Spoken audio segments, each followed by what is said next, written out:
following is a special presentation of HBO's Sports of the 20th Century.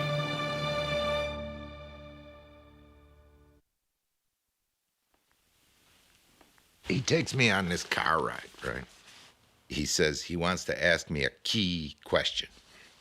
I want to know, when you sit down in the theater and the lights go off and the movie comes on, what's the first goddamn thing you see? He says, all right, I'll tell you how it's supposed to start.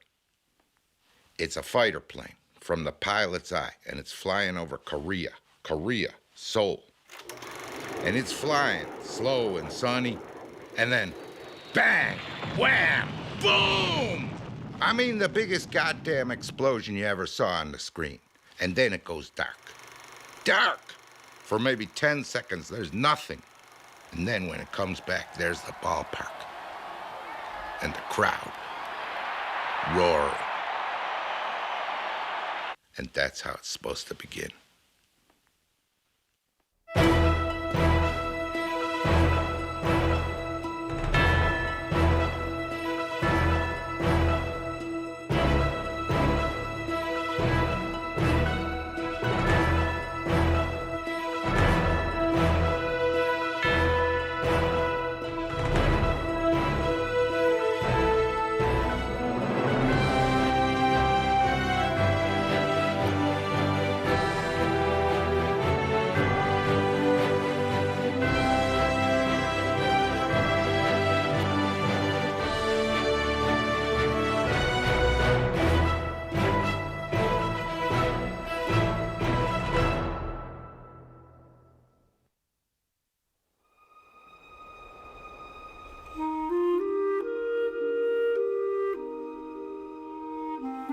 Though decades have passed since he took his final swing, the immense shadow of Ted Williams lingers within the storied walls of this ballpark and beyond. He wanted it that way. Williams arrived here with an ambition splendid but simple: to have them say he was the greatest hitter that ever lived. But a legacy that big could not be defined so easily. His life began in a small house in the North Park neighborhood of San Diego, California.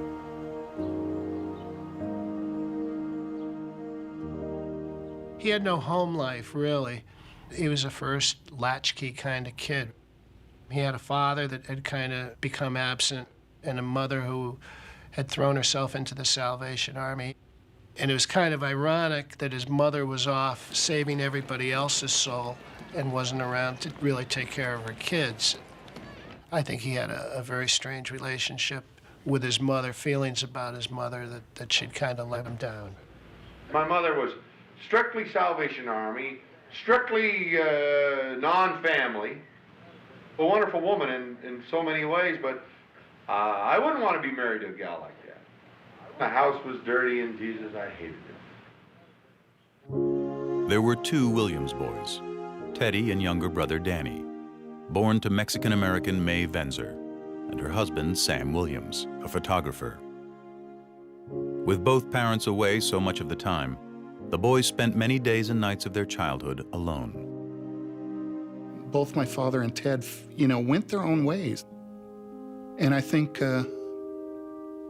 Ted wanted to work within the rules and my father wanted to rebel against them. His brother Danny, younger, became kind of a street tough kid and got in the assorted problems that unmanaged kids get into. But Ted found baseball, and that was his structure. It was the most fun I ever had in my life. If I was hitting the ball and I could hit one, bow, just like that. And gee, that felt good to me. I think Ted was totally self-motivated. The baseball field where he played, it's right there by the house. If you just went over there with your bat and glove, you could get something going. And he would play baseball year-round. He didn't fool around with the other sports. He was swinging a broomstick all the time. He was swinging. They said he never had a girlfriend. Baseball was his whole deal. Williams emerged as a huge high school star, and then, even before graduating, became a member of the local Pacific Coast League team, the Padres. He'd come out to my folks' place and have dinner. And my dad had a way of talking to Ted. And see, Ted didn't have any home life at all, and nobody had ever give him any feeling of confidence or anything. And he just said, "You're lucky to have a dad like that." He was old school. He was a Depression-era kid, and you didn't talk about your troubles.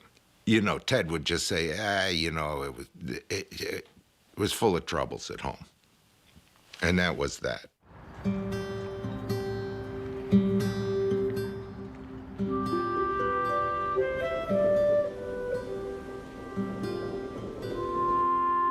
Williams was signed by the Red Sox as a teenager. And after a brief stint in the minors, the highly touted rookie arrived in Boston in the spring of 1939. When he first came up, there was a lot of talk about him, and he was a skinny kid from San Diego. But Ted had a lot of publicity before he got to the major leagues, and we were all looking for him. They wouldn't be disappointed. The kid, as he became known, belted 31 home runs and led the league with 145 runs batted in. Baseball had its newest star. Boston, its newest hope. See, when he first went up, gosh, he hit home runs, and when he'd go back out in right field, they'd all clap for him to come out there, and he'd take his cap and hold it straight up in the air. He wanted to please everybody, and he didn't want any objections like booing or anything. If there'd been a Rookie of the Year award, he would have won it. So the Red Sox are really excited about having this wonderful ball player now, and they rashly go off and retool the ballpark. Right field used to have staggering proportions, and they bring everything in about 20 feet so Ted can hit more home runs. And they moved Ted to left field because it's an easier field to play. And there was a little bit of resentment. You know, here's this guy just about old enough to vote, and they've done all this for him. Ted was very brash and very bold. He knew how good he was. And he was playing at a time when all the papers were going and going hard. You know, afternoon editions, churning out every day. The Red Sox were the top dog, the #1 story in town. That's what sold papers, that was the sport. He walked right smack dab into that. And as a result, when they had somebody like Ted Williams that they could dig into, they were doing it quite liberally from the beginning. And he became, very quickly, the lightning rod of the city. He cast that image of the tough Boston press forever. From the start, the criticism was personal. Like when one Boston paper learned Williams was spending his first off-season in Minnesota, hunting and fishing with his girlfriend Doris Sewell. The worst thing that was written was by a guy named Harold Keza, who wrote what kind of guy, you know, wouldn't go home and see his mother. And Ted forever hated that comment. In his second season, Williams' home run total dipped to 23, disappointing the demanding Boston faithful. Frustrated and already embittered, Williams lashed out. Of course, the fans are almost over the top of him, and then it didn't take but 1 or 2 fans to start riding him, and then a lot of them started getting on him, and then that's what upset him pretty bad. When fans started booing him after he didn't hit, you know, more home runs, he said, Boston's a lousy town anyways. I'd rather play in New York. Well, that sealed it. They were after him from then on. He was fueled by negativity. He stopped tipping the cap somewhere in that second season. It kind of set up his love-hate relationship with the fans. He liked to show the world, he liked to put a chip on his shoulder and say, I'll show those sons of bitches. I'm sure in my own mind that it was the immaturity of me to start with as a young player. Seeing I was getting too much involved in controversial things or reacting too strongly against some of the things that were written. And I think things like that developed to the point where I really did make some enemies. The remarkable thing about Williams was that he could keep his talent intact and moving along no matter what happened around it. I think he was that way from the very beginning.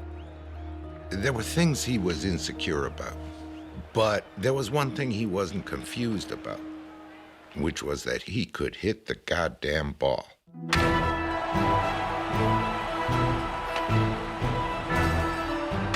There were two dominant sports personalities in the United States. One was Joe DiMaggio, one was Ted Williams, and they dominated the sports pages, no question about it. By the middle of the 1941 baseball season, Joe DiMaggio's hit streak, 48 games and counting, was the biggest story in sports.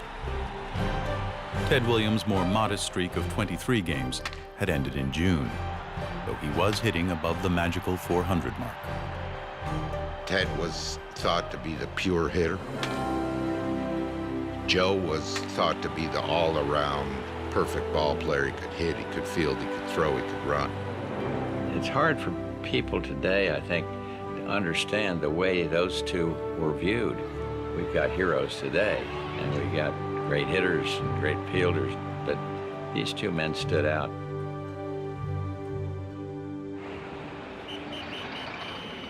In an era when the All-Star game was as big as anything in sports, at the Midsummer Classic in Detroit, the pair teamed up in the same outfield for the American League. Joe DiMaggio came up in the ninth inning. We were trailing 5-3, and we had men on base. And then DiMaggio hit what should have been a double play. The throw to first base pulled the first baseman off. DiMaggio was safe. The play brought up Williams. If DiMaggio had missed a chance to write a perfect ending, Williams was eager for his. How do you like this for setting? 2 out. The tying run at third, the winning run at first, last half of the ninth inning, and the 400 hitter of today at the plate, Ted Williams. The one that hit me the most emotionally, was only because of the circumstances of being a young player, doing something for the first time in front of the greatest audience at the time that I'd ever played before, because it was an all-star game. Russell pitches, Williams swings, there's a high drive, going deep, it is a home run. And hitting that home run at 41, and that was complete elation. Happiness, jumping up and down, and, you know, boom, boom, boom.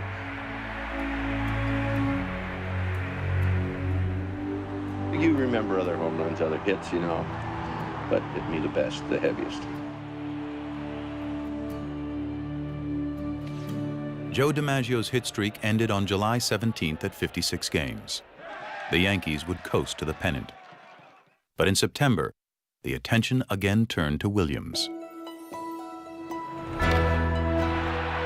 He was leading the league in home runs,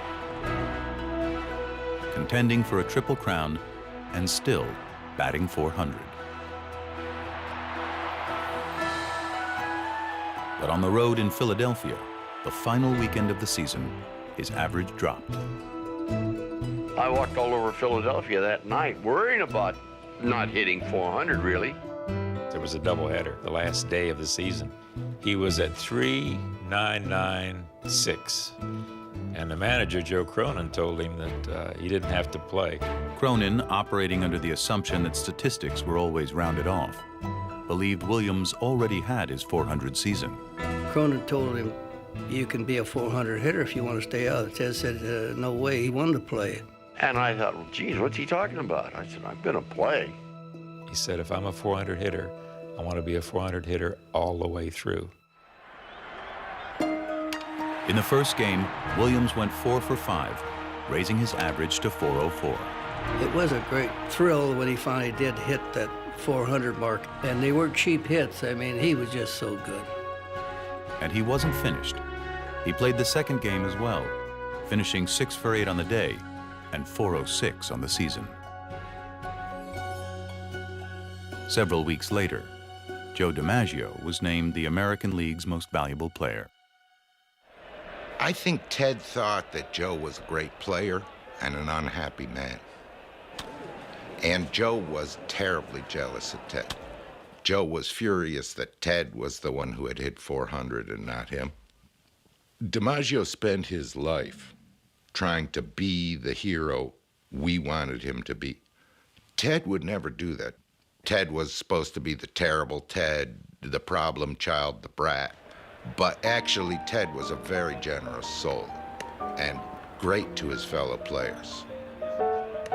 In fact, Williams counted Dom DiMaggio, Joe's younger brother, among his closest clubhouse friends, along with shortstop Johnny Pesky and his old Pacific Coast League teammate, Bobby Doerr.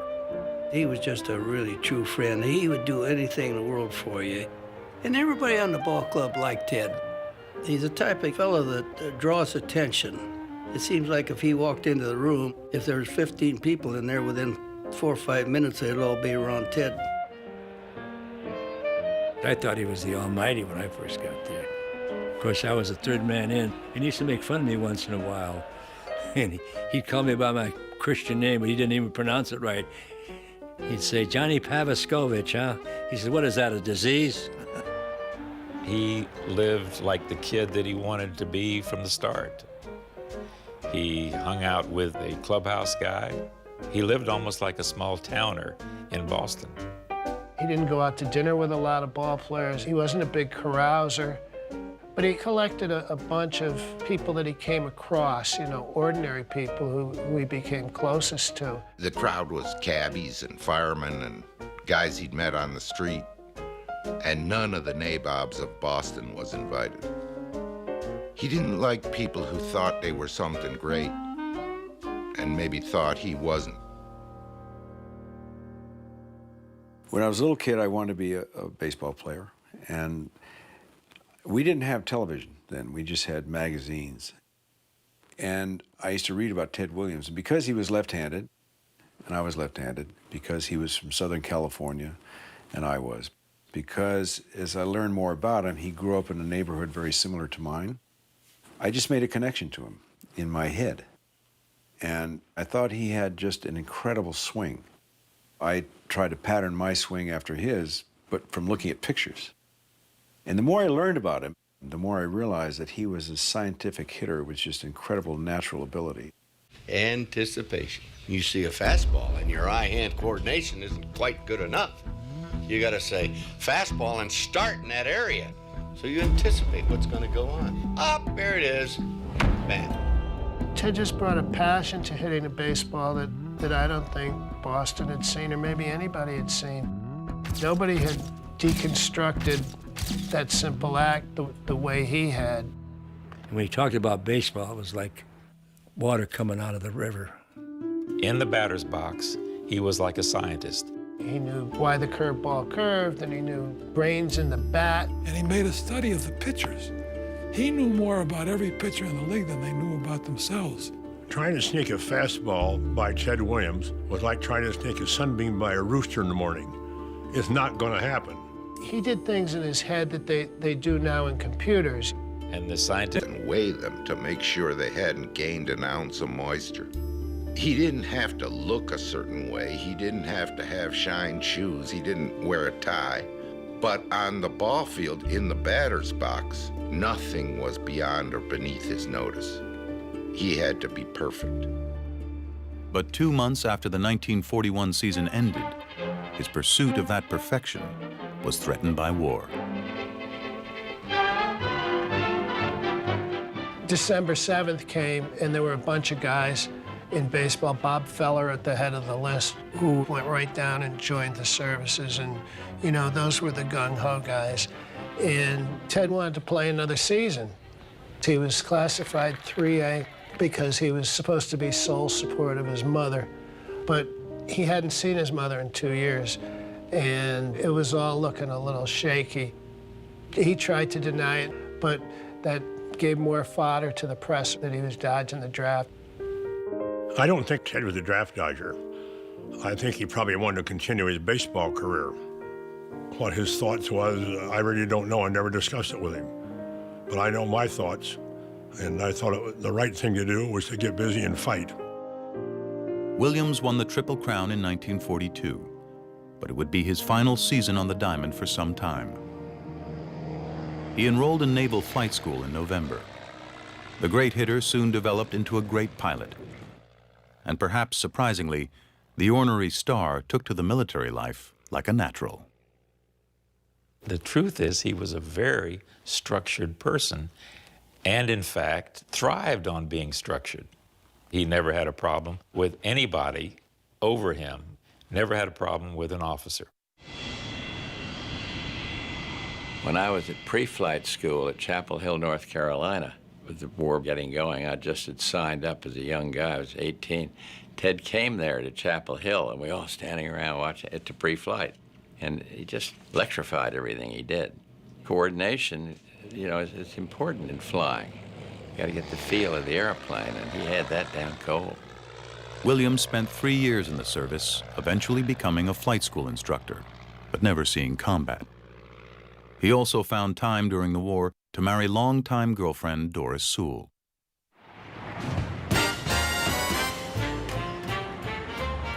By the time he returned to the Red Sox in 1946, he was a more mature 27 years old. And the new, friendlier Ted Williams was a hit with the Boston press and fans alike.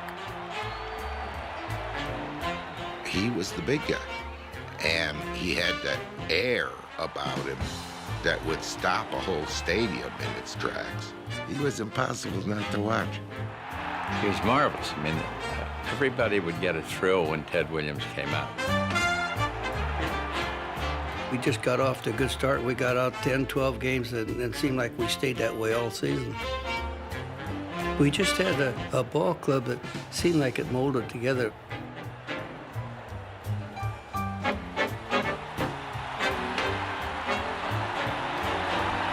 For the past 3 weeks, Ted has maintained a savage hitting pace.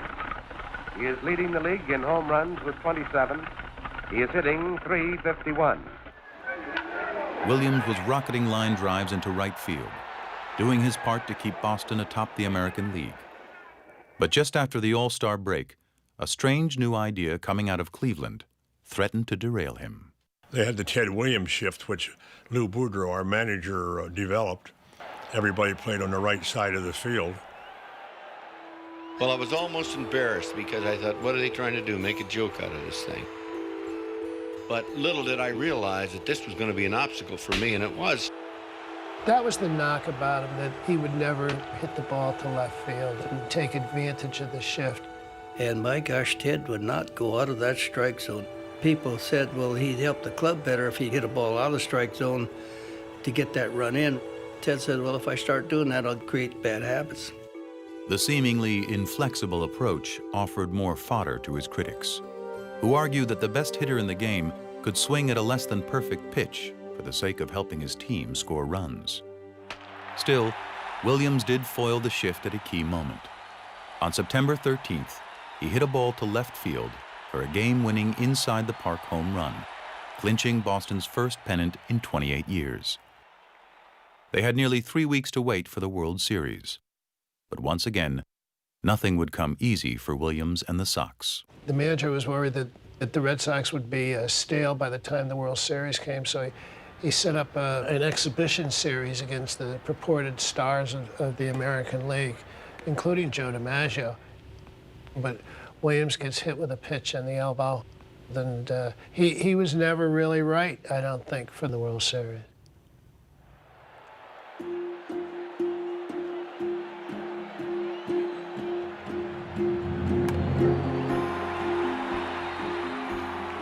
Against Stan Musial and the Cardinals, the series went the full 7 games. But St. Louis prevailed, and Williams was a disappointment.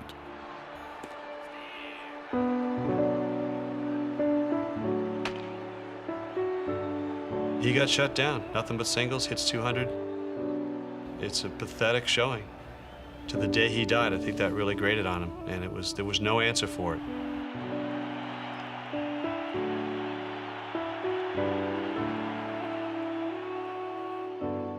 It was just a sad thing because we were favored to win the series and we didn't.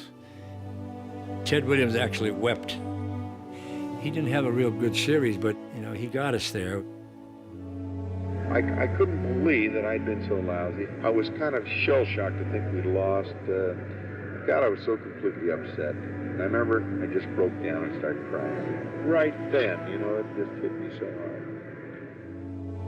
The whole idea that this was his moment to shine just went right by the boards. Little did he know that this would be his only chance. After the season, Williams was awarded his first MVP, and in the years to come would win another, as well as a second Triple Crown and 4 more batting titles. But he would never again step to the plate in a World Series.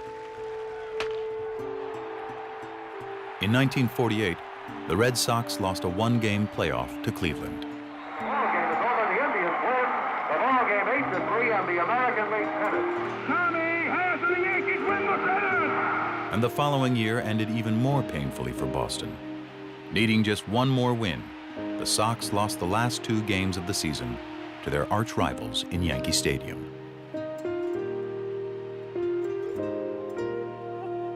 Joe DiMaggio would earn yet another World Series ring. He'd ultimately own 9, which only added to the criticism that Ted Williams could not even win 1. There was this whole situation of could Ted perform in the clutch, and in the running battle with Joe DiMaggio, that's where Ted lost the most, because the Yankees were racking up all these pennants, and Ted was never getting to that stage. Joe made everybody winners. I think Ted made a lot of people better hitters and made some better pitchers. But Joe was just, he was insufferable on the subject. He said, you know, sure he can hit, he'd say, but what has he ever won? All the stuff that he was great was individual stuff, you know, hitting 400, triple crowns. Even his great moments like all-star games. And that's not the reputation you want to have. You don't want to be known as a great guy in all-star games. You want to be great in the World Series. As his team's frustrations continued, Williams' penchant for shrinking away in his personal life became more noticeable. In January of 1948, his wife Doris gave birth to a daughter, Bobby Joe, and Williams missed the birth. He was down in Florida in the Keys fishing, and it was a number of days before he finally got up to see his daughter. His excuse was that the baby was premature. Well, but he also went back and fished because that's what he wanted to do. The way everybody in Boston lived so intimately with him, it just caused a great uproar. I think he loved Bobby Joe, but he had big problems with intimacy, I think. He had big problems with day-to-day life. Ted had his own way of sort of retreating from those times when he might have been wrong about something or wasn't quite sure that he was right. And what happened in those times was that he almost disappeared into his own little world. Williams remained comfortable, though, in the batter's box, winning his second MVP award in 1949. But soon his career was again interrupted by war, as the U.S. entered the conflict in Korea, and the Marines fighting there quickly discovered they were in dire need of some air support. From 1945 to 1950, they didn't train any pilots at all. And suddenly, all of a sudden, hey, there are no pilots, what are we going to do? So they went into the reserves, which I was one, as Ted was. They would go to the file cabinet, they pull out the list and take off the dust, and there's Ted Williams, and he's called to go back. And in 1950, I guess it was, he ran into the fence at Comiskey Park and broke his elbow. You know, he said, gee, I don't know about my, it's not doing too well. I could still see the doctor patch it to, okay, you're all right. There was no way that William was going to get out and go back into the Marines. You know, he was, I guess, 6 years older than I was. And it was harder for him to get into this mode. A bunch of time had passed since World War II, and Ted Williams hadn't flown one plane since he left the service. And now they're called to fly jets that none of them knew how to fly. After spending nearly the entire 1952 season retraining in flight school, Williams landed for duty in Korea in February 1953. The life in Korea was miserable. I mean, he was sick, it was cold. He had to keep flying because they didn't have enough pilots. I mean, literally, he was bleeding out of his ears. Williams began flying combat missions just after his arrival, and in one of his first runs, his plane found enemy fire. So I'm up about 18,000 feet now, and I felt like any minute I'm going to have to bail out of this son of a bitch. So all of a sudden, this plane right behind me, little Lieutenant Hawkins, young kid, he led me back to field, and the meantime, he's calling in, telling that, you know, he has a plane with him that's smoking. All the Marines are in the air. And all of a sudden you hear this, I got a mayday, I got a mayday. Now, we don't know who this is, but he's your brother. He's one of you. And you feel for this guy. Who is this guy? Big explosion in the plane. And all this fire and smoke was underneath me, see? I didn't have my brakes, didn't have my wheels down. And I had nothing to slow me down. All I'm thinking about is getting on the deck. And I never will forget, as I was coming in, I'm on fire. 30 feet of fire going up behind my ass, see? And I hit the runway, and I skidded 1 mile up the runway. So I was really coming in fast. And I'm saying to myself, when is this dirty son of a bitch going to stop? That's all I said. When is this dirty son of a bitch? And if I ever prayed in my life, the only goddamn thing I said, well, there's a goddamn Christ. This is the time old Teddy Ballgame needs you.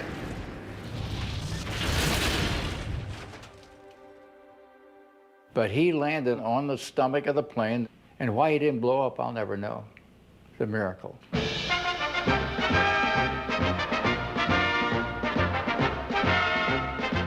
Having completed serving his country for the second time in the Marine Air Corps, Ted Williams once again prepares to return to play baseball.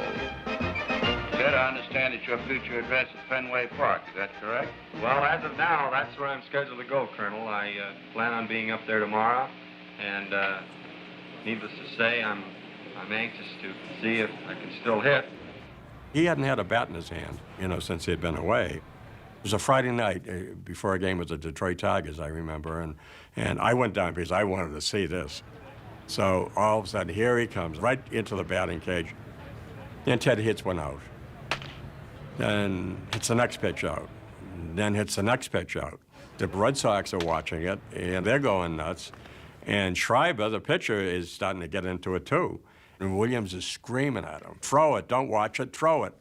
All the while he's hitting his home runs, blood's coming down his hands. And finally he hit, there had to be 10 or 11, I think, they're in a row. And people ask me, what is the greatest thing you ever seen Ted Williams do in a ball field?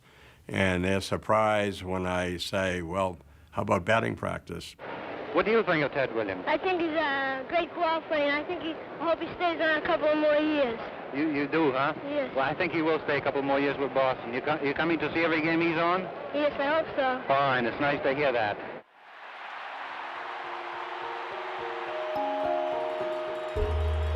Williams would return to hit .407 in 37 games at the end of that 1953 season. He was now suddenly the oldest, longest tenured member of the team. Gone were his close clubhouse friends Dom DiMaggio, Bobby Doerr, and Johnny Pesky. Gone, too, was the prime of his career. The man who wanted to be the greatest hitter ever had lost 5 years of at-bats to 2 wars. He was 34 years old, and you get a mixed sense of how he felt. On the one hand, I don't think he would give anything for those 39 missions over North Korea. But on the other, I think that it robbed him of some of his career. I think that the whole of his career after Korea was almost an anticlimax. He became much more conscious of his figures, how many hits in a record book, how many home runs. And in retrospect, I think that he felt like that's no way to go through your last years. There was change to grapple with in his personal life as well. After years of long absences from his wife Doris, his marriage ended in divorce in 1955. She would maintain custody of 7-year-old daughter Bobby Jo. Meanwhile, as the struggling team's elder statesman, his prickly tendencies became as familiar to writers as his line drives. He could be very antagonistic to the poor souls who covered the team every day, and he could be very profane and question their ancestries and their mothers. And he was the best cursor in the history of the human race. When he said, God damn it, he meant that God should damn it. You know, I mean, it wasn't just like a little paprika in his speech. He cussed at everything. He was never happy. He probably was the smartest, unhappiest player I ever saw. You know, he'd be sitting in the locker room. The writer would walk in, and he'd go, What is it? What is that? Something stink in here? But he says, I smell something. There must be a writer around here. Oh, well, it's you. Well, it's no wonder with that shit you wrote. I mean, intimidating? I guess so. He meant to be intimidating. It was an off day. I was up in the left field grandstand, and I hear bang, bang, bang, bang. And I look out the right field, and Billy Goodman was a Red Sox player, was out, and he's picking up these dead pigeons and putting them in a bag. And there's himself, bang, bang. In those days, Fenway Park was full of pigeons. You sat in the stands, you got in danger of pigeon. So he was doing a favor for the Red Sox kids shooting the pigeons. So I called the office to tell them Williams is up there shooting pigeons because I didn't want to. What am I going to go down and interview him? He's shooting the pigeons. So my boss called the Society for the Prevention of Cruelty to Pigeons and nailed Williams in the act of shooting the pigeons, and he got fined. And he still doesn't know it, and I hope will never will, that I'm the guy who blew the whistle on him because he never would have talked to me again. I know that. Baseball history is made in Boston as Ted Williams sits down with owner Tom Yawkey of the Red Sox for a heart-to-heart talk. Williams was paid a reported $100,000 salary in 1956. But the money didn't curb his frustrations, which peaked in August in a particularly unseemly outburst at Fenway. They were playing the Yankees, and he dropped a pop fly, and people were booing him when he was coming in from the outfield, and he'd spit at everybody. He jumped up in the air and went, phew, spit at the press box. I thought that was a highlight. A guy throws like a golf ball from the stands, and Ted hawks a big spit at the guy, and people are booing, and I think he thrived on that secretly. Of course, they never booed the Maggio. They never booed Willie Mays. They never made the guys who rate on his level. They didn't have to go through what he went through. Fenway Park they're right on top of you, the fans are. And they're rabid fans, win or lose. Of course, he was a tempestuous guy, and as soon as he reacted to it, that's it. He never should have. The next night, they were playing, I think, the Orioles, and he hit a home run. And as he's coming across the plate, everybody's, of course, looking at him, the writers, the fans, what's he going to do now?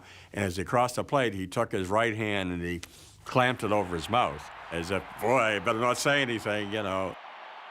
The little boy in him, you know, coming across the plate. And the place went wild. They loved it. What he wanted from the fans, and the reason that he had such trouble in Boston, he wanted people to feel with him. Whatever it was, his pride, his rage, his exultation, his shame.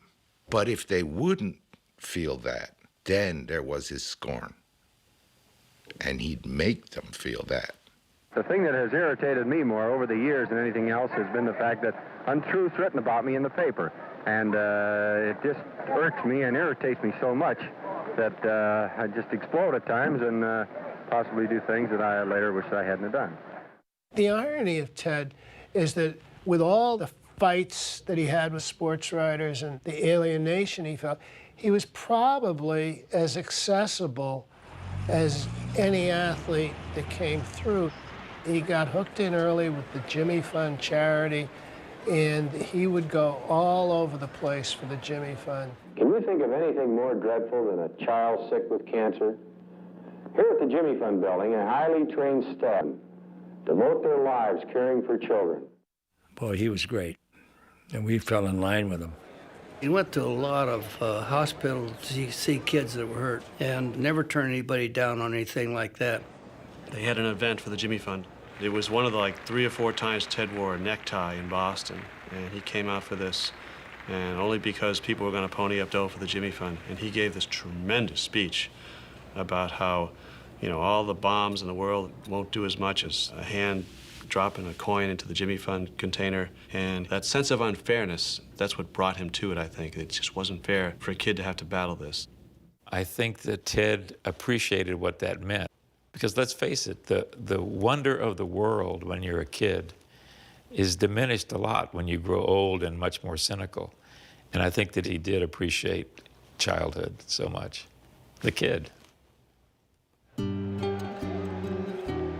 The Kid turned 39 years old in 1957, but finished the season with a remarkable .388 average, easily beating out younger stars like Mickey Mantle for the league title. Although the Sox remained a mediocre ball club, in 1959, they finally joined the rest of baseball and called up their first African-American player.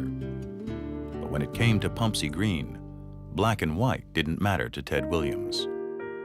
And you walk in the clubhouse and everybody take a look at you, and you can understand why. In other words, what's this black guy doing walking in here? I was his warm-up partner. He liked warming up with me, and I liked warming up with him too, because I'd burn him out every once in a while, because he always talked about how great he was. So I said, I got a better arm than you, and I did have, you know. He was all right around me, and, you know, he was number 9. He's Ted Williams. He didn't have to do anything to impress anybody. That year, the man who yearned to be immortal finally faced signs of mortality. A pinched nerve in his neck kept his average under 300 for the first time in his career. And in early 1960, his troubled younger brother Danny died of leukemia at the age of 39. My father had no insurance or income or anything. Ted paid for everything, and my father was getting, you know, blood transfusions and air ambulances. His family and his good deeds he didn't want to talk about. You know, and I think Ted felt that it's my brother and there's nothing I can do and I've done everything I can. You know, it's hard. It was the end of a story for him, too. To some, retirement seemed imminent. But as ever, the Splendid Splinter had his own plan. He was 41 years old, and he went into Dick O'Connell's office, the general manager. $125,000 contract there on O'Connell's desk. And he said, there it is, Ted, same as last year. And Ted said, no, Mr. O'Connell, I am playing one more year, and I'm going to play it for $90,000. What I made last year, I did not deserve. That's the way he felt about the whole realm of being the greatest hitter who ever lived.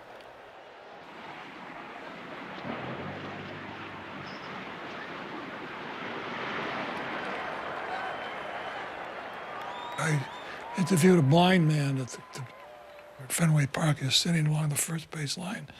And I said, I'm sorry, but I'd like to ask you, why do you come to the ballpark? Because, you know. And he says, I come for Ted Williams. I said, why? He says, I can tell when Williams stands up in the dugout, when he takes his bat out of the rack, when he's getting in the on-base circle. I can tell every move he makes by the reaction of the fans.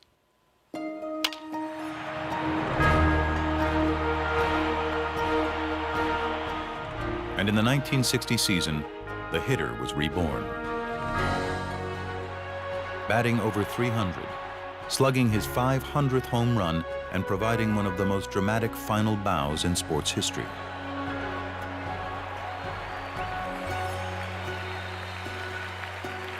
Quite a touching sight. Everyone standing at Fenway Park as Williams hit probably for the last time in a Boston uniform in this ballpark. I looked for a fastball, and I got a gee with a ball to hit. And I swung, and I couldn't believe I didn't make contact. Swing and a miss, and he took a mighty cut. I thought, boy, how did I miss that?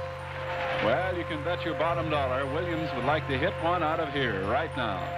I was watching Fisher, and he couldn't wait to get the ball to the catcher. And I said, he thinks he threw it by me. And he threw it in the same spot, same speed. There's a drive to deep right center. This may be gone. Fred way back there watching. Oh, no! Ted Williams! I'll never forget that one for sure. It's the closest time I ever come to tipping my hat after playing for 22 years. And he said, as I rounded the bases, I thought about tipping my cap. He says, but I couldn't do it because, as he put it, I was done with that part of the act. And the crowd simply will not stop applauding here at Fenway Park in Boston. They all were hollering for me to come out. I didn't go back out for acknowledgement of the applause, but I had to go out for the next inning. When I got out there, looked around, and I'd already been replaced. The manager replaced Ted so he could run in and get an ovation. I was standing at shortstop, so Ted was running from left field, and he got across shortstop on the way to the dugout. And he said to me, "Isn't this a crock?"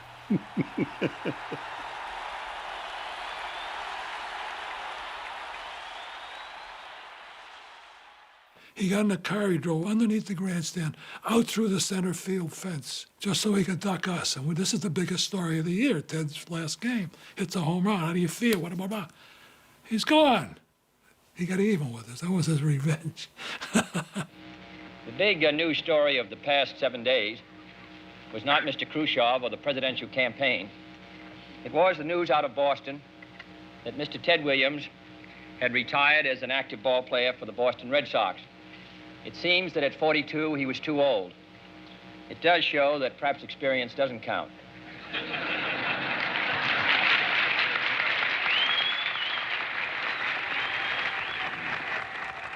Six years after his retirement, in 1966, Williams was inducted into the Hall of Fame in his first year of eligibility. I received 280-odd votes from the writers, and I know I didn't have 280-odd close friends among the writers.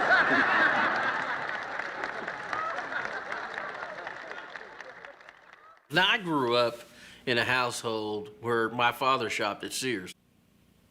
And you'd get the Sears catalog at home, and I'd flip to the baseball thing. Here's Ted Williams' shoe, Ted Williams' glove, Ted Williams' bat. I used to ask my dad, I said, "Dad, who's Ted Williams? Who's this guy?"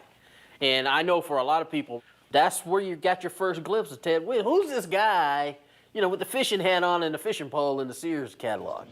Williams did not stay idle in retirement for long, signing a lucrative deal with Sears Roebuck and Company that turned the kid into more than a baseball great. He was now also America's master fisherman. It was a good fit. If the science of hitting forever appealed to Williams, he found similar satisfaction in another exercise in precision: catching a fish. Being in a boat with him was, I think, an exercise in discovery of Ted Williams, because his frustrations would come out, his joy would come out, his happiness when he got to fish. Those times he could be the adorable and rambunctious and sometimes very critical kid, more so than any other place. There's no inhibitions there. You know, he's not having to prove himself to anybody. And I think that that's where the real personality came out. He would stand for hours. You couldn't sit down in the boat. You had to remain standing. I don't know what the reason for this was, but he remained standing. Williams had fallen for Chicago socialite Lee Howard at the end of his playing days and married her in 1961. But even in love, Ted Williams could be as scornful and difficult as ever. He would just go into these tirades of swearing, and like a firecracker blew up. It was never anything physical except hitting things, but never people. He would rip the telephone out of the wall and then ask me to call the phone company to have the phone fixed. Well, I did this about 5 times. I felt like I was forever having to handle things with kid gloves. You were afraid to make a move, afraid of setting them off. And I just couldn't live that way.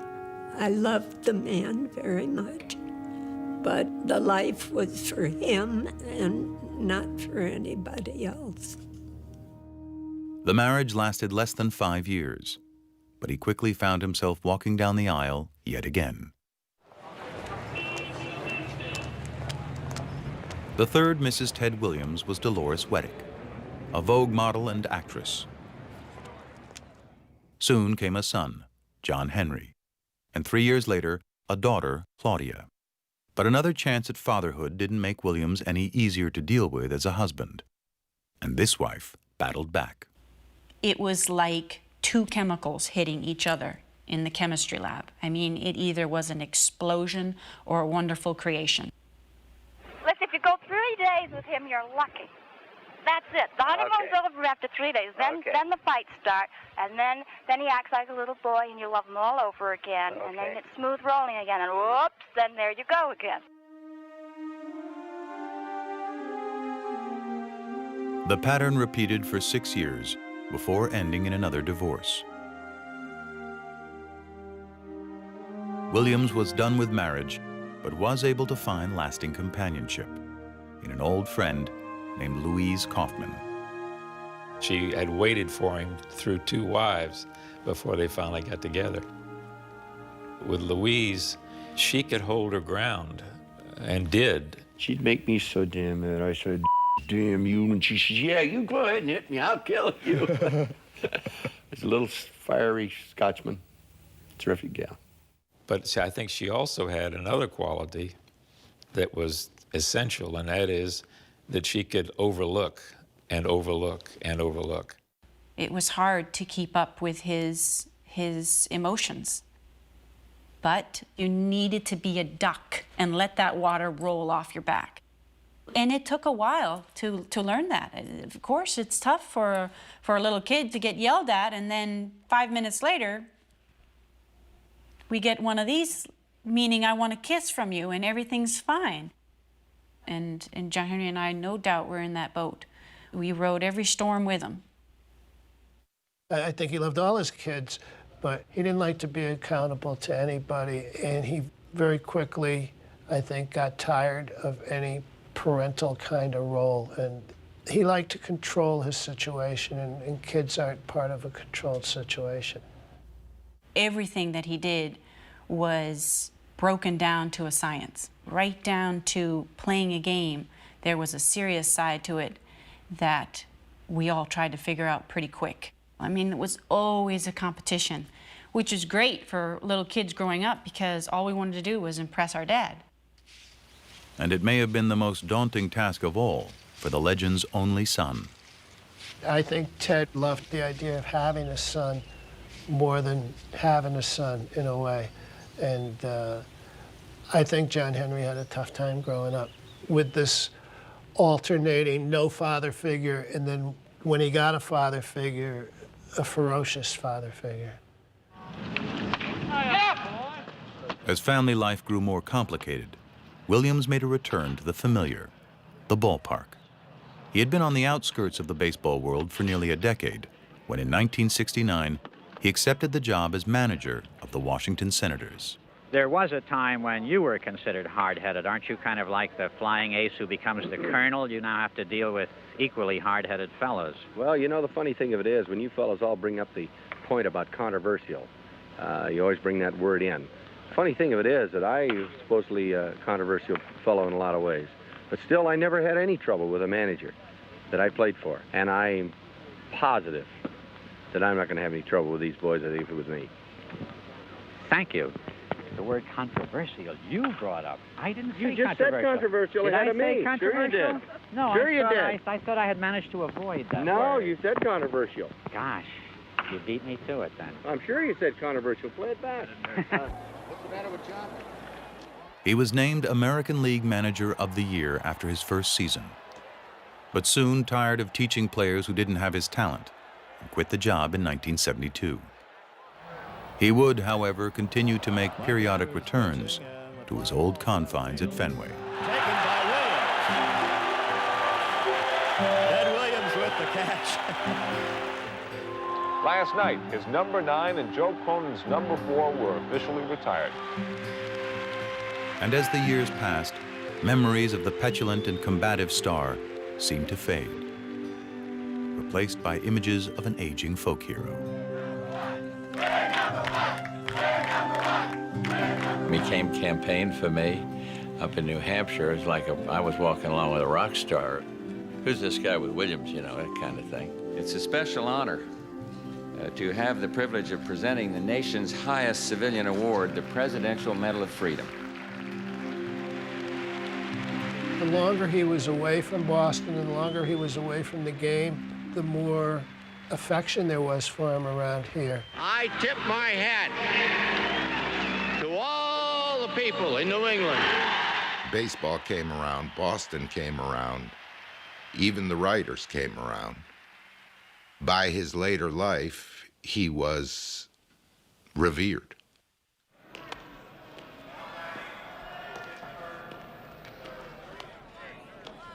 Well, I wanted to make a baseball movie for many, many years because baseball had been such a big part of my life. Number 11. That's a bad luck number. Don't go into that. What about 9? 9? Well, you got me. I had the number 9 that I wore that I was dedicating to Ted. I just had him in my head as the perfect character to pattern myself after in terms of hitting and determination and the ability to block things out and focus on just what you were there for.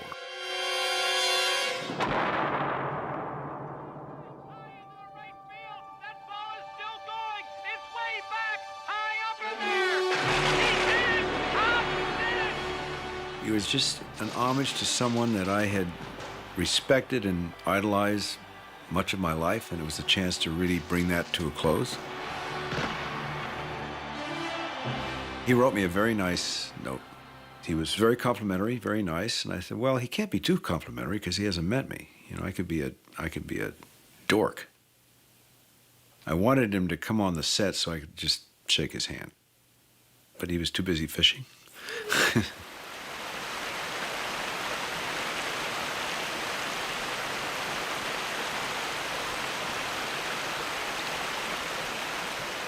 He was kind of in his Father Christmas phase where he was really gregarious and nice.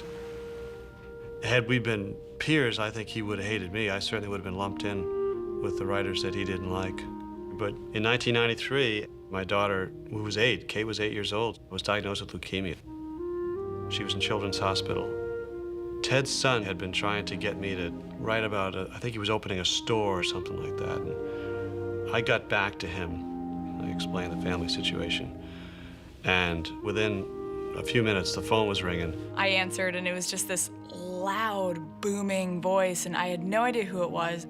So I just passed the phone off to my dad and said, Daddy, there's a loud man on the phone telling me everything's gonna be okay. I didn't give him any phone numbers, and he got right through. I'm sure he had a pipeline to Children's Hospital. I was in the worst profession in the world as far as he was concerned, but I was just the guy whose daughter had cancer. And it was just, how's that little girl? Let's talk about Kate. You know, is she playing? Can she hit? We just sort of bonded when I was a little kid, and then he would just check in on how I was doing, and was I playing softball, and could I hit? And that was just all he cared about, was just that I was able to do what I love to do. Ted had a lot of feeling for kids in trouble. I think the Jimmy Fund was all about that. But that didn't really mean that he spent a lot of time with his own kids. The relationship between Williams and his 3 children had remained uneven as they had grown older. But as he reached his 70s, things changed. His longtime companion, Louise Kaufman, passed away, and he suffered a series of debilitating strokes that ultimately robbed him of much of his vision. Suddenly, there was room for John Henry Williams in his father's life. He realized at that point, I'm going to take care of Dad. And not only taking care of Dad, but also managing him as a Hall of Fame baseball player, someone who people sought an autograph from. Just making sure that the people that Dad wanted around him would be around him. John Henry, you know, ran the house, had attendants, had hired cooks, and with the memorabilia market going, enlisted his father to make appearances, to sign things, to keep the bucks rolling in. I think he wanted John Henry to succeed, and John Henry really was overshadowed by Ted and wanted to be another Ted, but he never could measure up as an athlete.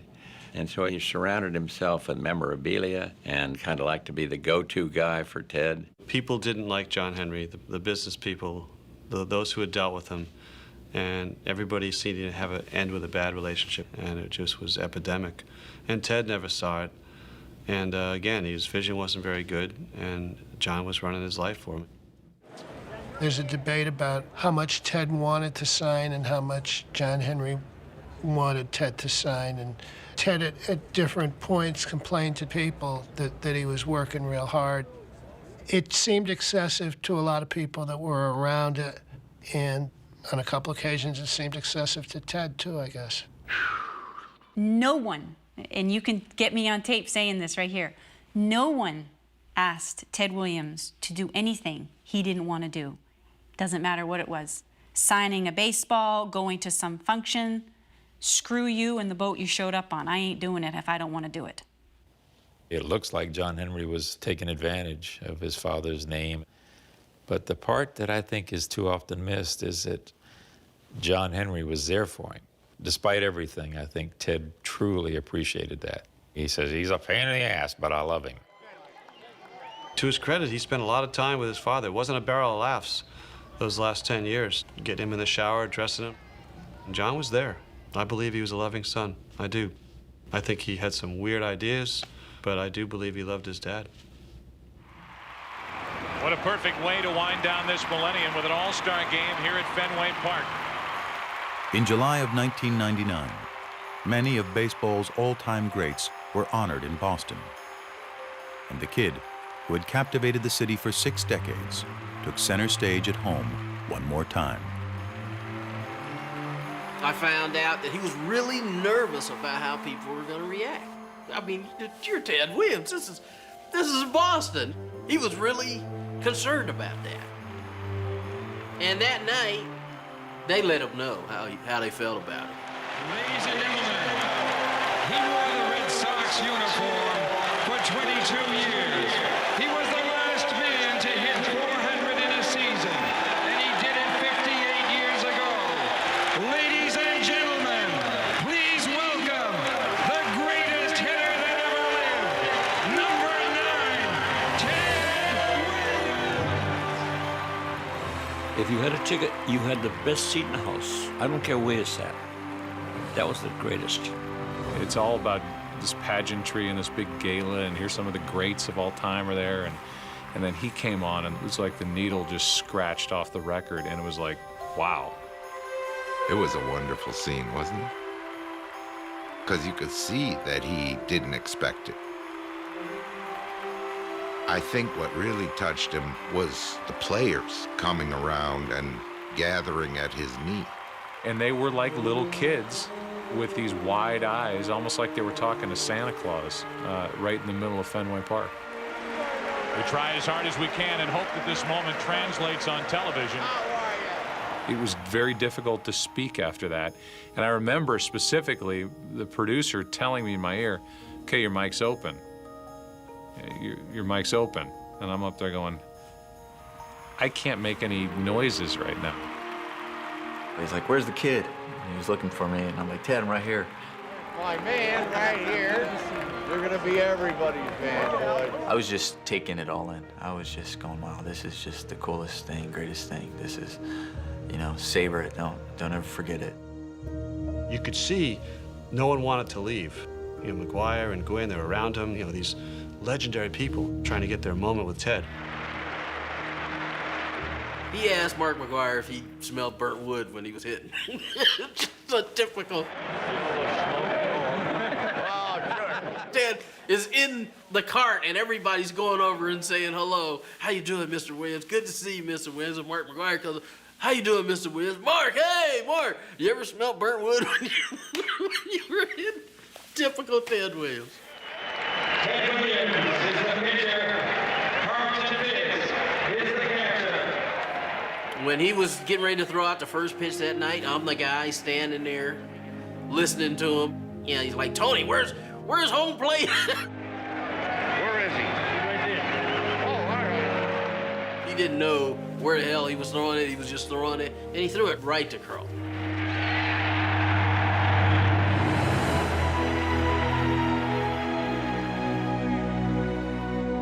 Wow, what a greeting that was.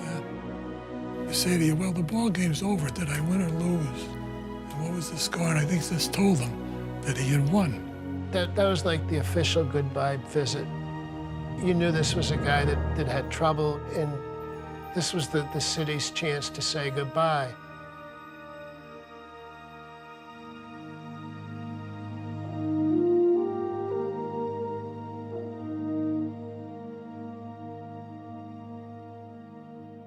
The last years of Daddy's life, there was no doubt in my mind, nothing more important than spending time with his children. After the appearance at Fenway, Williams began to suffer more serious heart problems. And following surgery, his health declined further. Dominic and I went to see him. Dominic is talking to him. He says, Johnny's here. Where is he? So he's looking around, and I'm over here in the corner, and I got in front of him. When I saw him, I almost cried. It was so sad. The saddest part of my life with Ted Williams was seeing it at the hospital in the final days. And I don't even think he knew who I was. And then a few weeks later, they took him back to Florida where he passed away. It's 12:47 now on BZ News. Top stories at this hour. Baseball Hall of Famer and Red Sox legend Ted Williams has died.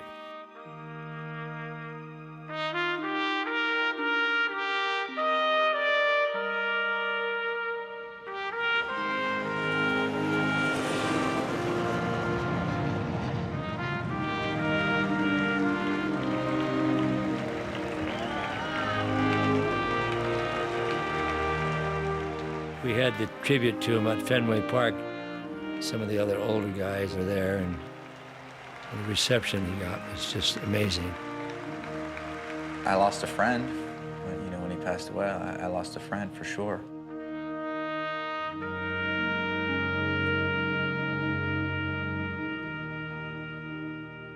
In Florida, the great baseball player Ted Williams' will was made public. It clearly requests that he be cremated. The executor claims that Williams changed his mind before he died and wanted to be frozen. Based on what I know and believe, after the time of his will, Ted chose to have his body cryonically preserved.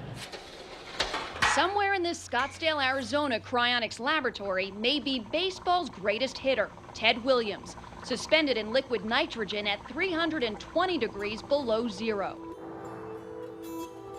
Within hours of his death, John Henry had transported his father's body to a place called Alcor to be frozen and preserved.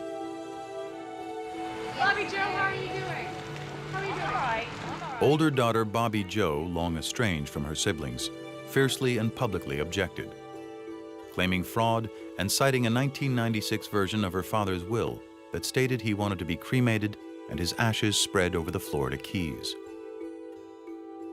But an oil-stained piece of paper John Henry produced claimed it was Williams' final wish that perhaps one day science would reunite him with his son and daughter Claudia, and that they too would undergo the procedure upon death.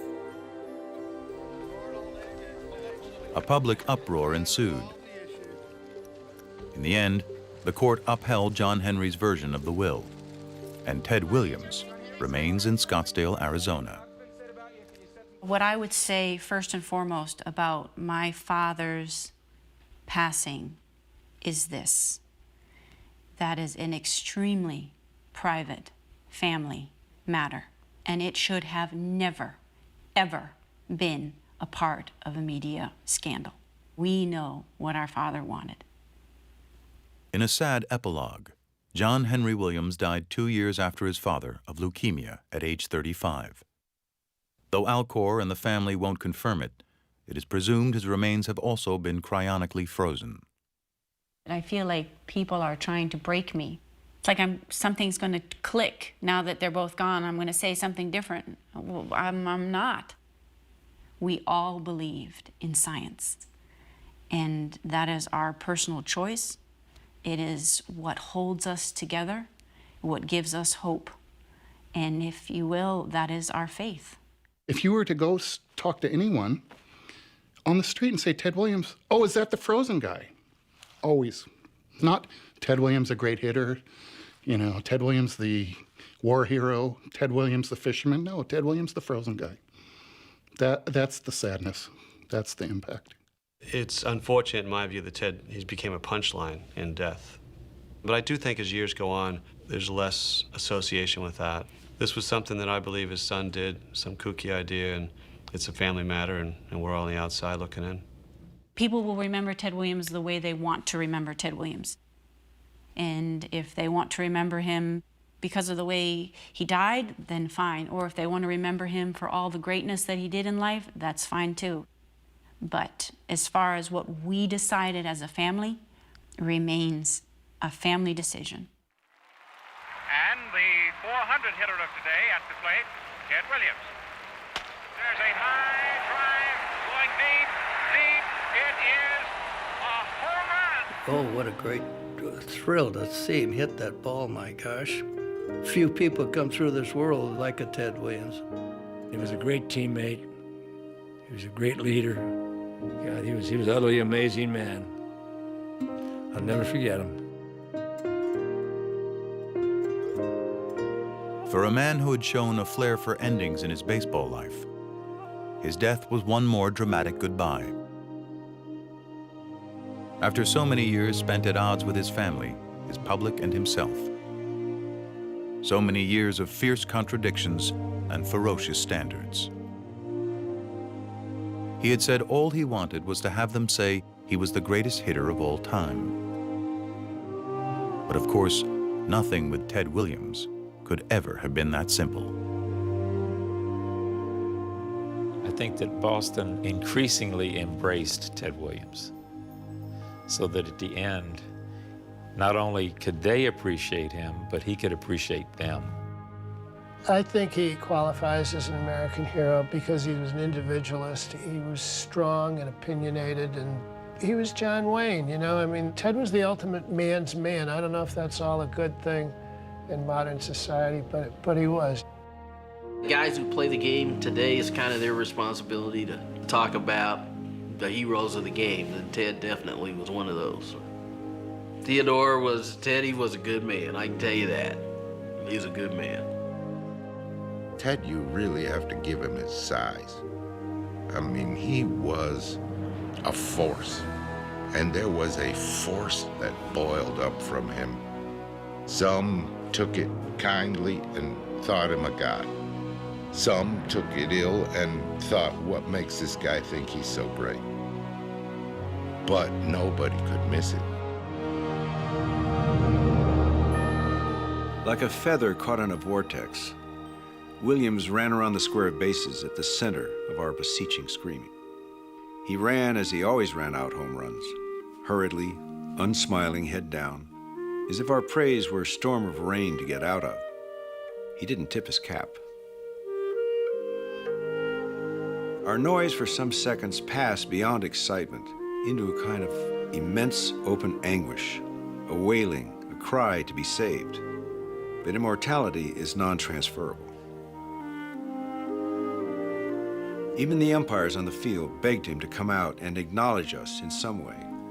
But he never had and did not now. Gods did not answer letters.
This has been a presentation of HBO Sports.